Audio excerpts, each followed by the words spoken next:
Hey, everybody.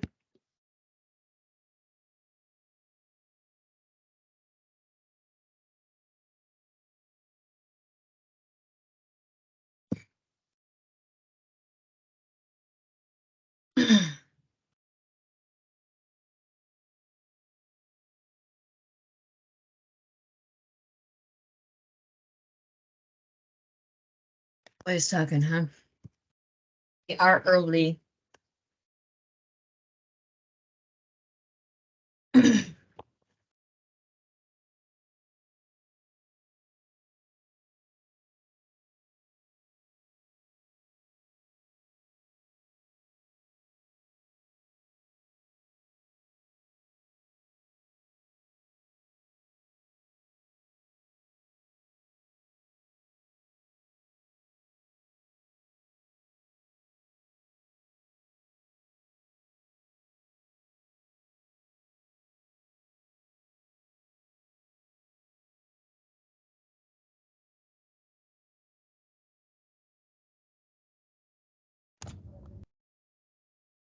Hey.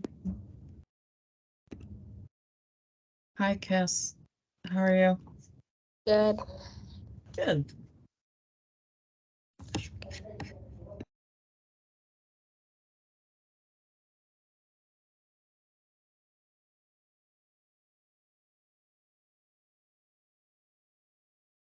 Okay, Hannah, does your mic work?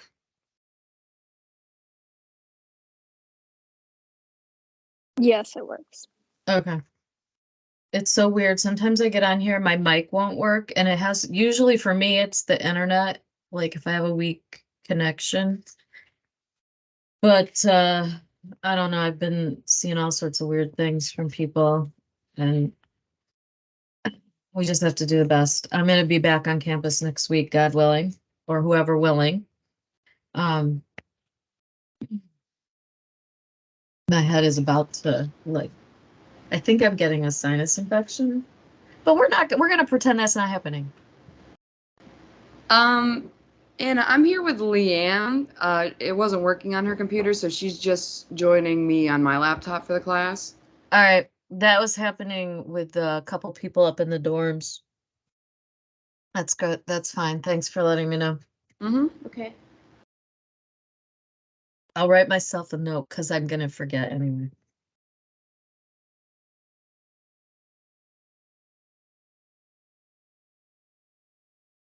I am gonna wait the 4 minutes, which is gonna seem like forever, until it's 1:30.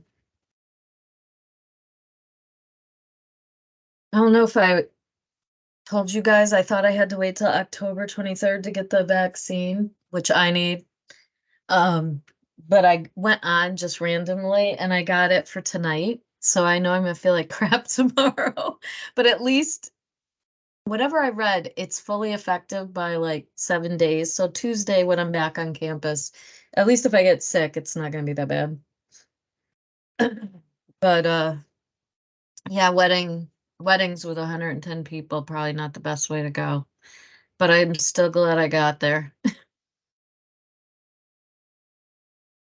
I'll be like isolating in my barn and going to campus for the rest of the semester.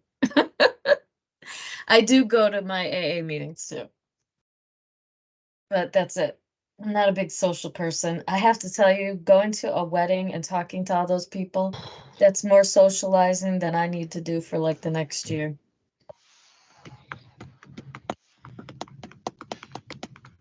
People always think I'm like this extrovert, but honestly, I'm like, I can be extroverted for my job, but then I'm totally an introvert.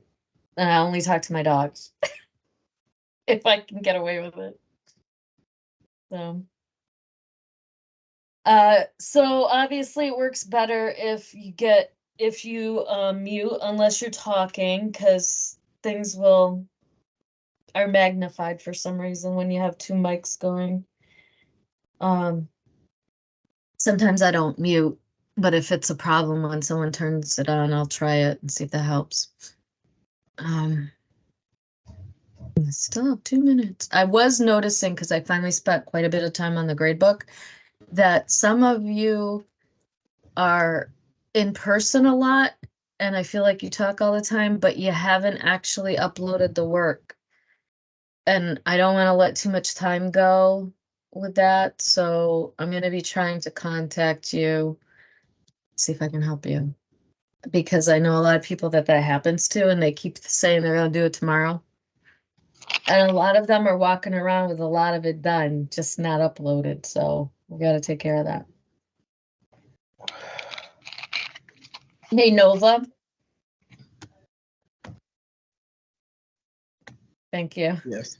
I was just gonna ask you to mute because I could hear everything you were doing.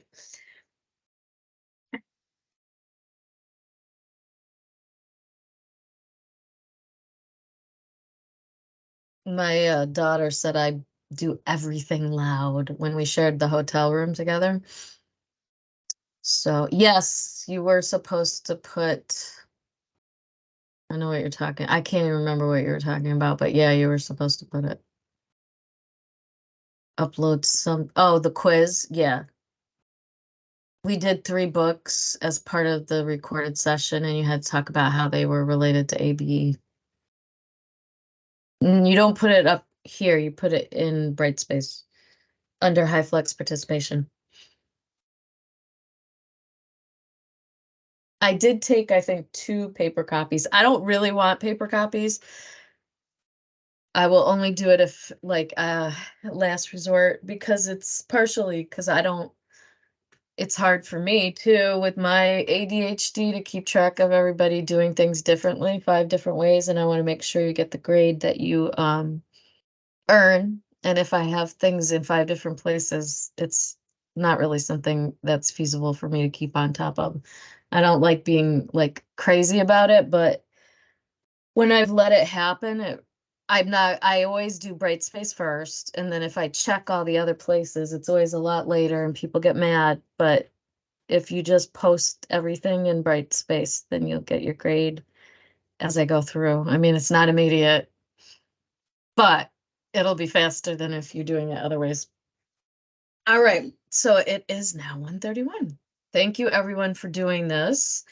I know it's a bummer for people that like to come in person, and I'm really gonna do my best to have this not be a thing unless, or it's the weather or something, or I'm really ill and my doctor says I can't come. I told some people who just before some people got on, I'm getting the vaccine tonight, and that does help me, you know, not get ill, hopefully. So we'll see. I'm gonna do my part. Okay.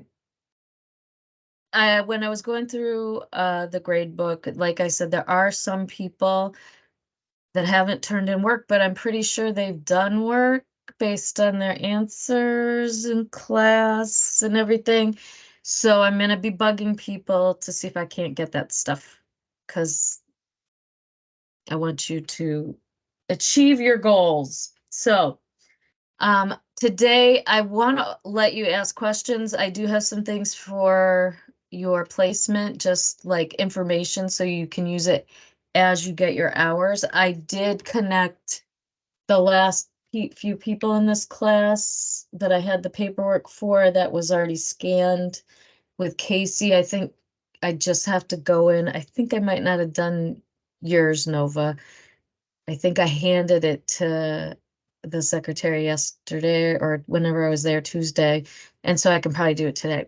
So most people you should check your teams if you haven't already gotten your hours, and you'll probably have a message from Casey there, and get back with her so you get your hours, because next week I have a late start that opens, and if you want to get your hours set before those students get in there, you'll have better, she'll have an easier time aligning it with your schedule, I think. All right. Any questions specifically?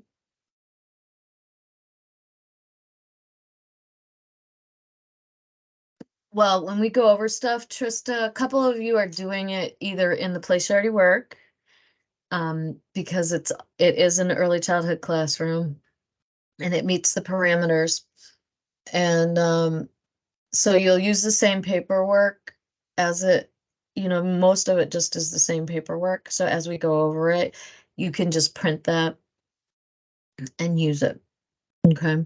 Usually people that are working full time, if you are, they'll do like 5 or 10 hours, like 5 hours a week. So it works better if you're doing it over like a month or so that you're getting enough content before you are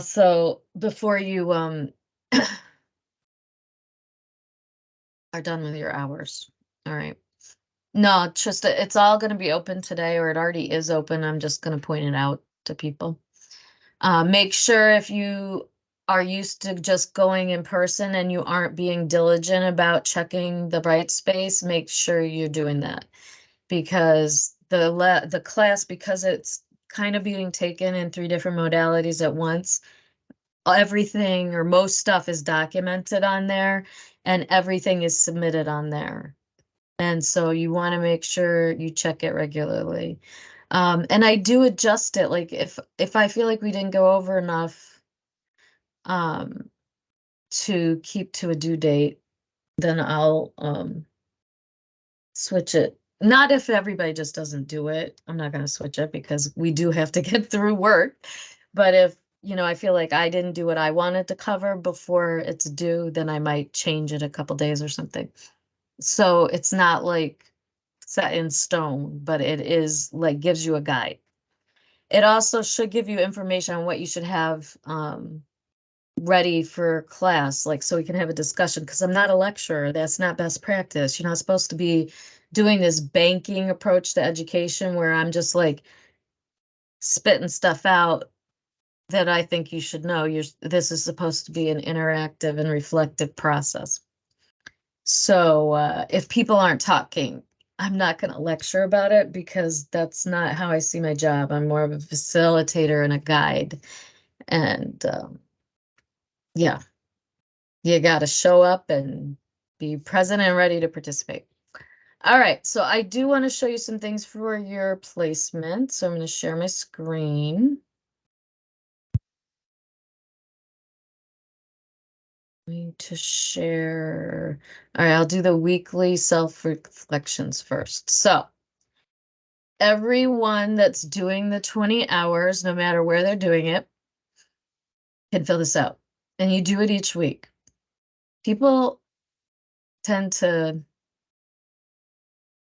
not want to do it. It really has to be done in that week. I think it was Hannah maybe who had already started last week.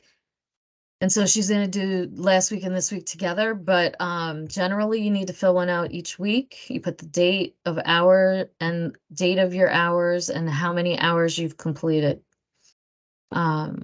And then this is a self-assessment, but I do want you to show the person that you're working with this reflection, because one thing that's important as we're becoming professionals is to see if we're accurate in our estimation of our skills, right? So basically fill this out. So if you go in on Fridays, I guess this is the tricky thing, because I know some of you just go in once a week. I mean, I would fill it out at the end and then show the person, but you might have to be filling it out like a day, a little bit behind. So what I would do is still turn it in after your one session, and then you have to get it signed by someone that is in the classroom with you. So we have, and everyone can see this, I take it. You guys will tell me if you can't see what I'm talking about. Yes, Anna. Do you see? Oh, I can't see what you wrote just without changing screens. So basically, you're going to go in and you're going to say, did I dress appropriately? Was I on time? Did I take any initiative? Was I responsible? Was I enthusiastic, or did I have a head cold and feel like crap? Did I talk to people? Was I engaged? And did I interact with the staff? So you should be honest, but you shouldn't beat yourself up either, right? Like you don't have to be so, and this isn't like if you put S's, it's not like you're getting a C, okay? You just have to complete this in an authentic manner. So if you realized you should have brought a coat and you didn't, just put S. I gotta start bringing a coat. Or my feet hurt. I gotta bring sneakers. Or I didn't really feel comfortable getting on the floor. I'm gonna change it up.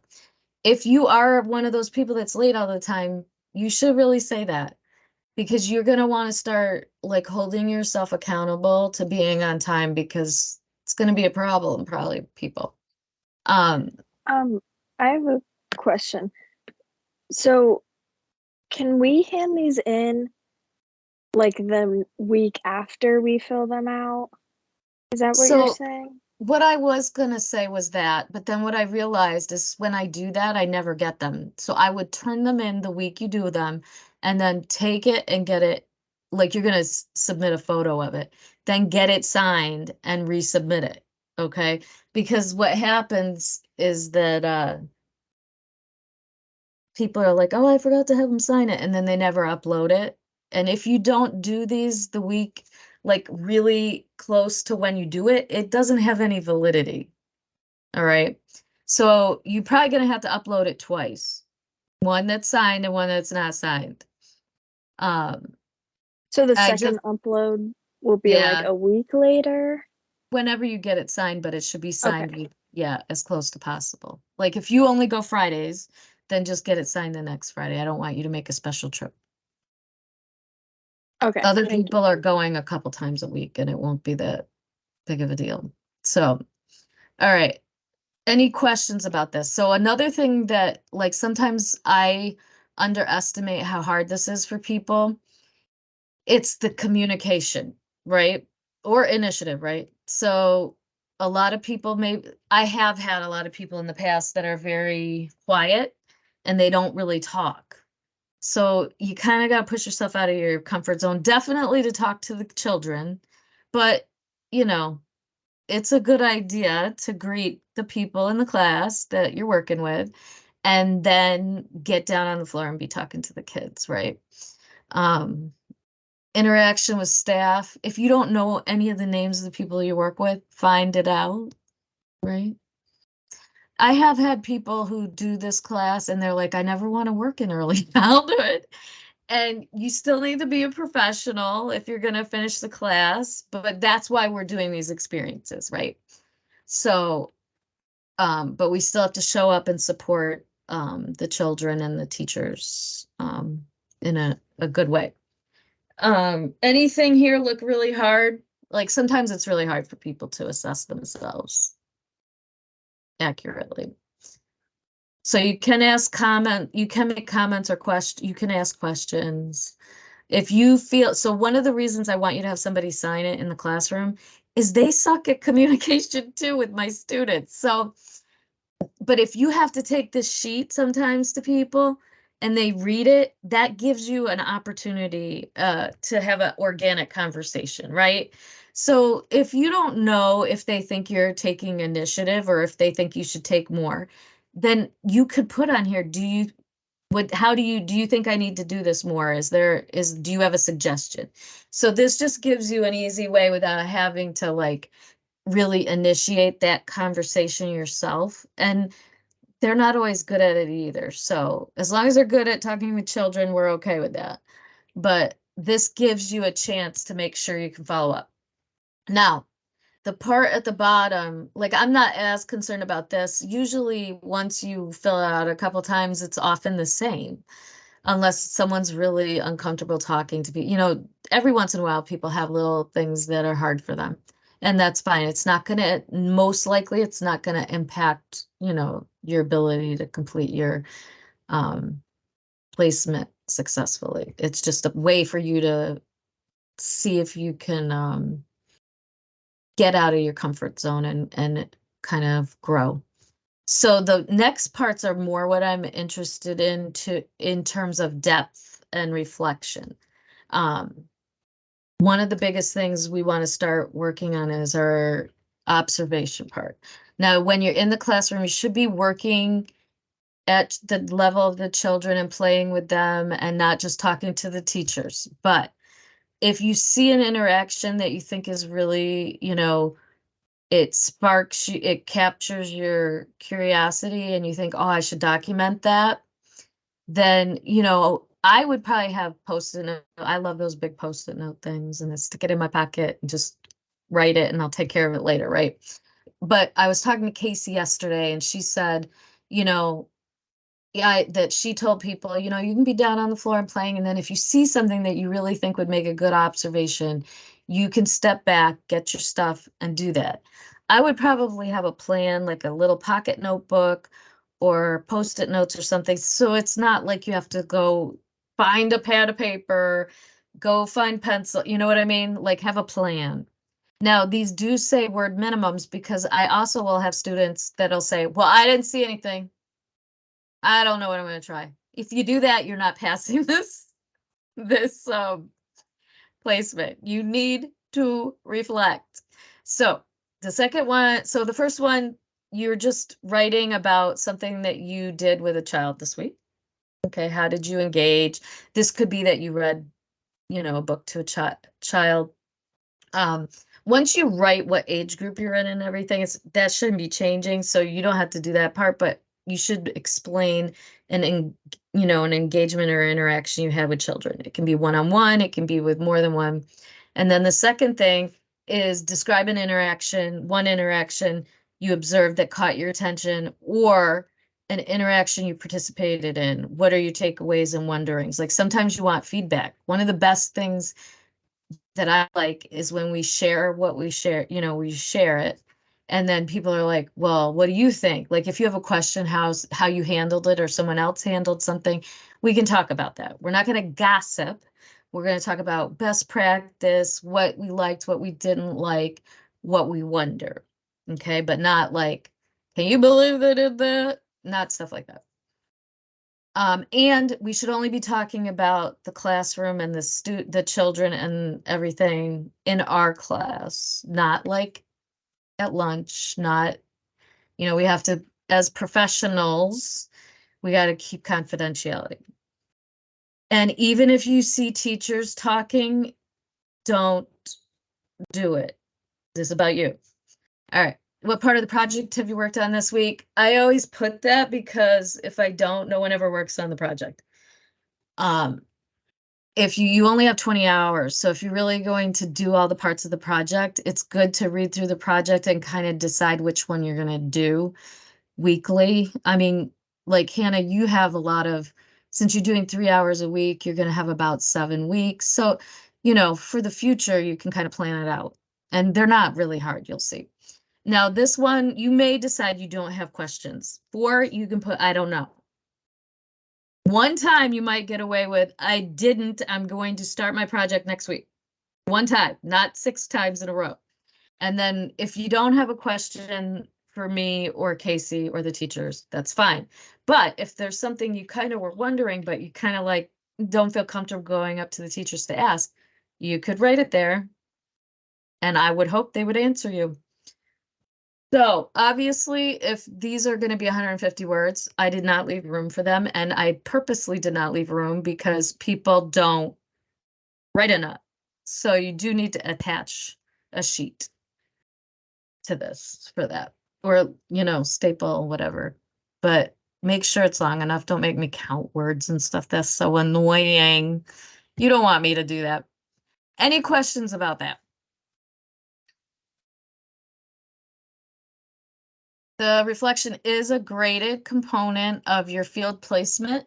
So if you look in the grade book, it says that your field placement is like 25% or I can't remember. It's on the syllabus. I'm trying to remember what it says. Let me look without sharing the screen. I'll tell you, I don't want to share it with everybody's. So if I go to the grade book, I'm not sure I have the formula posted, but it's in your syllabus. It says, so assignments are 40%, tests and quizzes are 30,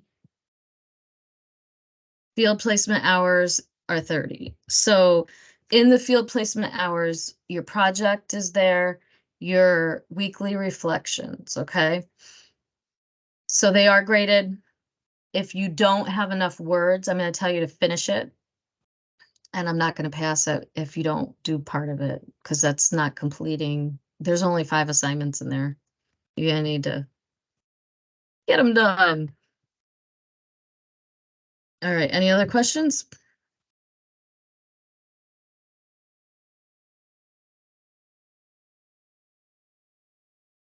If I don't grade the reflections, they don't get done at all. But also, it's just to make sure that you're thinking in a reflective way about what you're seeing and what you're doing. I actually have a question. Great. Since I've already been at the daycare twice, do I have to hand in 2 reflections already? When did you go? Are you going twice a week? I go twice a week, but I went yesterday and I went last week on Monday. No, Faith, not Faith. Hannah also did last week, so I told her to just do one for the 2 weeks. Okay. But going forward, you'll do 1 a week. Okay. Thank you. Okay. Great. Anything else?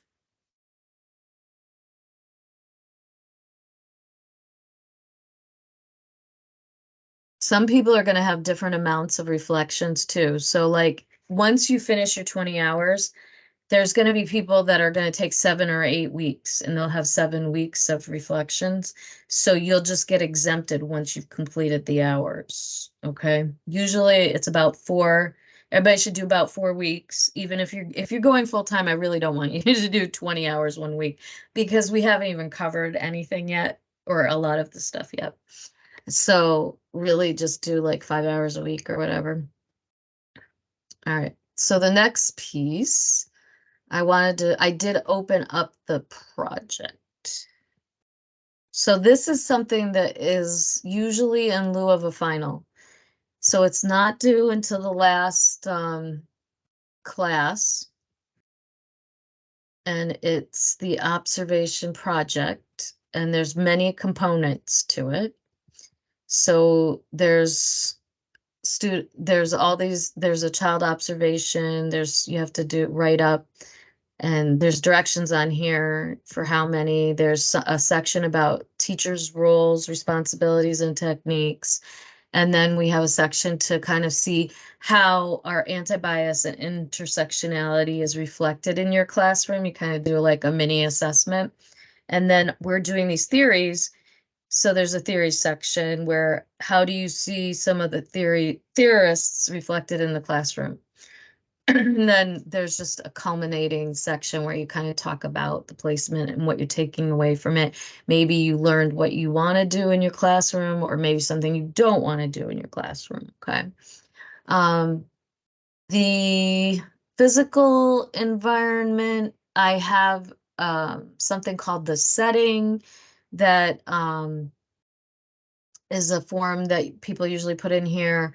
And then in DAP, in our text, it has age group pages. And so if you're in, I think Casey said you're all in a pre-K room, except maybe one student who had to do a different time, I think. And so, no, I think that was the other class. So you're going to look through this, whatever age group for your placement hours, and you're going to see how the physical environment is reflected.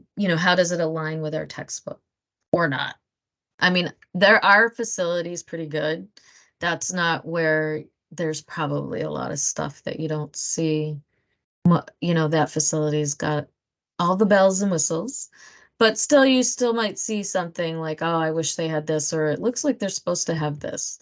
The child observation, we're going to do more work on, but basically, and I do think some of the written reflections, the weekly reflections where you capture like an interaction are often easily usable for this. So that's kind of also why you need to be doing that. But we will talk about this in more detail. It says complete 3 formal observations, and it says 10 minutes. It used to say 20. Honestly, probably 5 is more accurate, because if you sit down and write what a child says for 10 minutes, you're going to have a book. And if you did 20, it's like insane how long it ends up being. So it's interesting, like it's hard to capture how many minutes it's probably less than 10, say between 5 and 10, I would say. So choose 3 children, complete a running record as you observe them in the classroom for approximately 10 minutes. And we're going to go over how to do that. So basically, that's something you don't have enough information yet. But if you're writing down just interactions on your paper, that gets you going and it's a good start. And we'll probably do this child observation piece of it. We can work on that on Tuesday, just so that you guys have it as you go out to do your hours. For the teacher role, it is in the textbook on page 403 to 418, and it gives you some, ideas of what we're looking for here. And it's pretty obvious, really, like is the teacher playing? How did the teacher do? Have you seen the teacher in the role of the creator of the environment? Have you seen the teacher maybe observing or recording a student, planning, scaffolding, like the way they talk to the child? Are they scaffolding or questioning?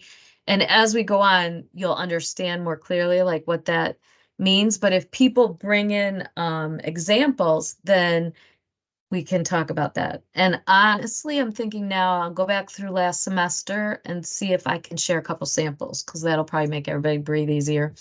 I was trying to do that for my art class. I know some of you are in there, and I couldn't find them because we switched from Blackboard to Brightspace. I have to figure out why I can't.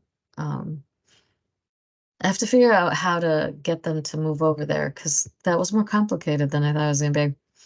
And now the theories in action is left for you to, we're going to go over several different theorists. So if there's one you really like, you should do something about that. It's pretty easy to adjust based on what you feel comfortable with. One is Piaget, but usually, we just did Piaget, and usually people do Piaget in the psychology class. People tend to be more familiar with him.